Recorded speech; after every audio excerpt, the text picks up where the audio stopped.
Today, Nvidia is one of the most important companies in the world. It sits at the center of the AI boom. OpenAI needs its chips, Microsoft needs them, Meta needs them, Google, Amazon, and thousands of AI companies are all competing for access to the computing infrastructure that Nvidia has spent years building. Of course, Nvidia did not invent ChatGPT. It doesn't own the biggest AI model. It doesn't run the world's biggest social network, and it did not invent AI. So how did the companies that started out making graphics chips for video games end up sitting at the center of the AI revolution? That is what we are going to find out today. Just saying Nvidia made a very good chip may be way too simplistic compared to the actual story of a bet Nvidia made years before most of us even cared about AI. When Nvidia was founded in 1993, the big opportunity wasn't AI, it was computer graphics.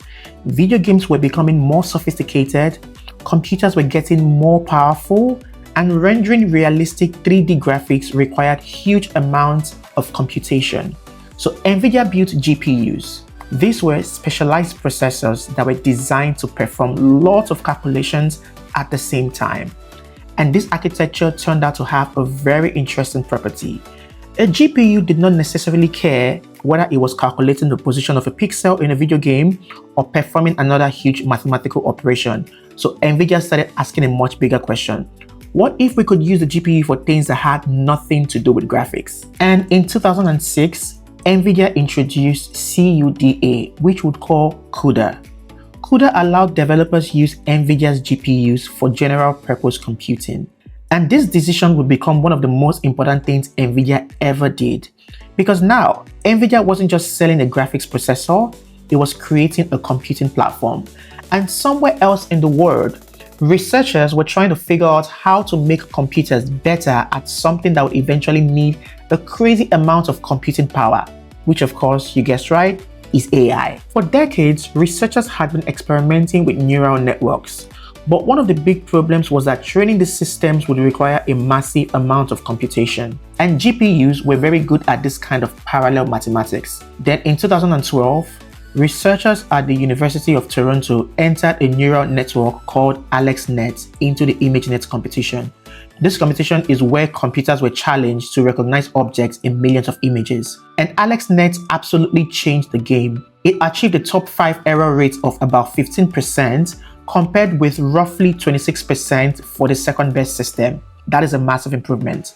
But then, AlexNet had been trained using 2 Nvidia GPUs. Suddenly, researchers had a very powerful demonstration that GPUs could be incredibly useful for deep learning.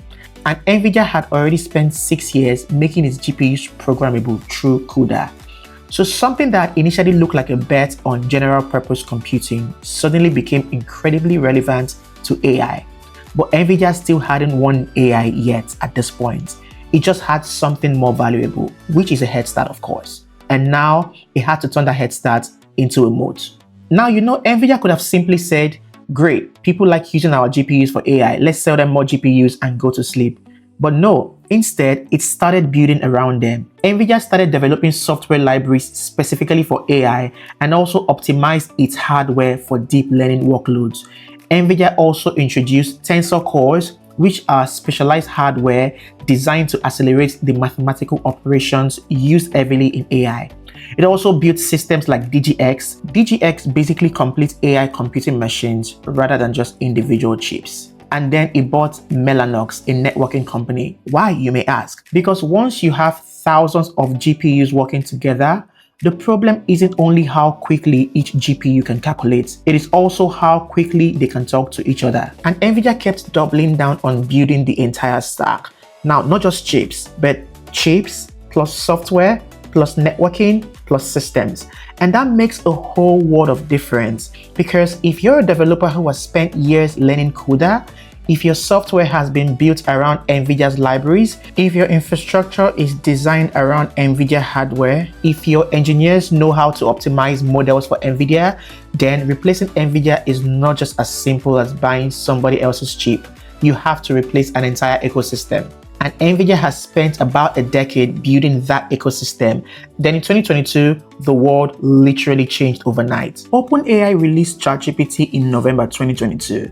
And suddenly, Generative AI went from something that is mostly discussed by just researchers and tech companies to something ordinary people could use and access.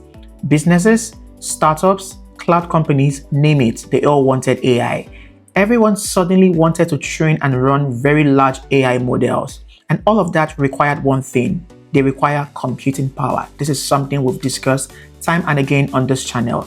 And Nvidia was sitting right in the middle of the supply chain. Nvidia's data center business exploded almost overnight. Revenue went from around $15 billion in fiscal 2023 to $47.5 billion in fiscal 2024, then to more than $115 billion in 2025. And by fiscal 2026, Nvidia's data center revenue had reached almost $194 billion. Think about what happened here. Nvidia has spent years building infrastructure for accelerated computing. Then, as AI became the world's biggest new computing workload, suddenly the infrastructure Nvidia has spent years building became one of the most valuable things in the tech industry. However, here is why I think Nvidia's position is particularly fascinating and enviable. Say you build an AI company, right? Like you're an OpenAI or Anthropic or Google or Meta. You're all competing against each other. But underneath all of you competitors, there can be the same infrastructure provider. If OpenAI wins, Nvidia sells infrastructure. If Anthropic wins, Nvidia sells infrastructure. If Meta builds the dominant open model, Nvidia still sells infrastructure. If thousands of AI startups fail, Nvidia can still sell infrastructure to the ones that survive. That is a very unusual position to occupy in an industry. Nvidia does not necessarily have to predict which AI company wins.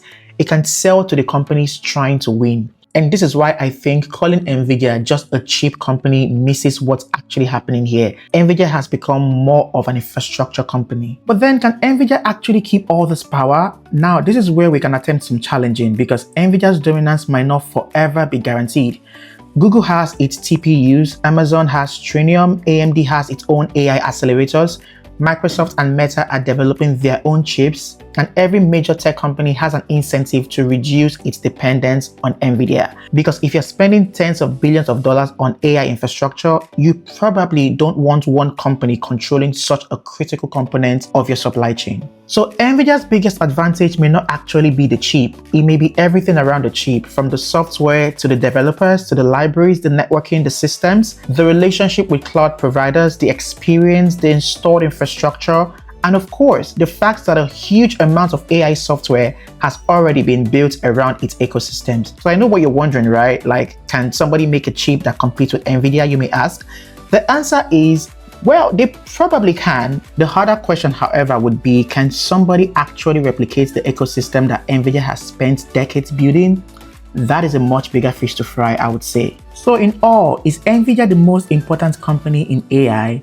I mean, some arguments could have it that Nvidia might not be the company controlling AI. When you think about the fact that Google controls important parts of the AI stack, Microsoft controls huge amounts of distribution and cloud infrastructure, Amazon controls AWS, OpenAI and Anthropic are building some of the world's most important models. TSMC is also critical to manufacturing the most advanced chips. So most important, quote unquote, is ultimately relative. But if we're talking about the company that has positioned itself closest to the computing infrastructure underneath the current AI boom, Nvidia has an incredibly strong claim. And very important to note is that Nvidia did not become powerful because it predicted ChatGPT. Instead, it is because it made a series of bets on computing. I mean, think about it. This company turned a graphics processor into a general purpose computing platform. This company also built software around it, and then built an ecosystem around that software, and then built systems around the ecosystem. It then added networking, and then when AI became the world's most important new computing workload, all those decisions came in clutch at about the same time. So more than just winning some AI race, Nvidia spent years positioning itself underneath the race. And maybe that is some lesson for you to take away from here. When you're looking at the next big tech company, you should not only wonder who is building the coolest product, you should also ask who is quietly building the infrastructure that everyone else is going to need, because sometimes that is where actual power lies. I hope you loved and learned from this. I'll see you in the next one.